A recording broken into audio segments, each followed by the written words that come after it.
चड्डी बनियन गँग, त्या चड्डी बनियन गँगनी कुठे जाऊन बुक्का मारतात, कुठे जाऊन काही करतात नेमकं त्यांची चड्डी कोण, त्यांची बनियान कोण, एकदा त्यांनी सांगावं ना.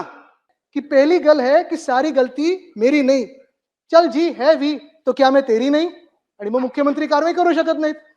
कोणासाठी शब्द होते? हिम्मत असेल तर त्यांनी बोलून दाखवावं हे शब्द कोणासाठी होते. चड्डी बनियन गँग ते काय करतात, त्याच्यात एक गोष्टी आहे, ते एक गोष्ट आहे त्याच्यात काही केलं त्या चड्डी बनियन गँगनी कुठे जाऊन बुक्का मारतात, कुठे जाऊन काही करतात, तर काय करतात ते मग येऊन, कारण त्यांच्यावर कारवाई तर होत नाही. ते काय बोलतात, मुख्यमंत्री महोदय येऊन सांगतात की पहली गल है कि सारी गलती मेरी नहीं. काय बोलतात ते, की पहली गल है कि सारी गलती मेरी नहीं, चल जी है भी तो क्या मैं तेरी नहीं. आणि मग मुख्यमंत्री कारवाई करू शकत नाहीत.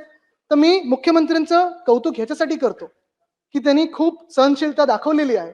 आता कुठे ना कुठेतरी मुंबईकरांच्या मागण्या असतील, शहरातल्या मागण्या असतील, आणि जे काही हे चड्डी बनियन गँगचं चालू आहे त्याच्यावर कठोर कारवाई होणं गरजेचं आहे. आणि शासन काय असतं, जनतेसाठी काय चालतं, कसं चालतं हे त्यांनी दाखवणं गरजेचं आहे. धन्यवाद. जय हिंद, जय महाराष्ट्र, वंदे मातरम. नेमकं कोणावर कारवाई व्हावी, नेमकं त्यांची चड्डी कोण, त्यांची बनियान कोण, एकदा त्यांनी सांगावं ना. जर एवढी भीती वाटत असेल बोलायला तर सभागृहामध्ये असे शब्द वापरू नका. वापरायचे ना असे शब्द. कोणासाठी वापरताय हे शब्द? कोणासाठी शब्द होते हे? कोणासाठी शब्द होते? हिम्मत असेल तर त्यांनी बोलून दाखवावं हे शब्द कोणासाठी होते. उगाच काही चाललंय, उगाच टीका करायची म्हणून काही का. आम्ही साहेब अरे 1 तासापासून ऐकतोय, काय बोललो नाही.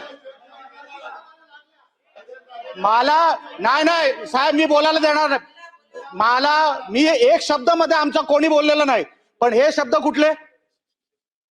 रुलिंग मधून शब्द या तर काढून टाकावं, या तर त्यांनी स्पष्ट करावं. हिम्मत असेल तर नेमकं ते कोणाबद्दल बोलत होते एकदा स्पष्ट करावं सभागृहामध्ये. बघूया हिम्मत.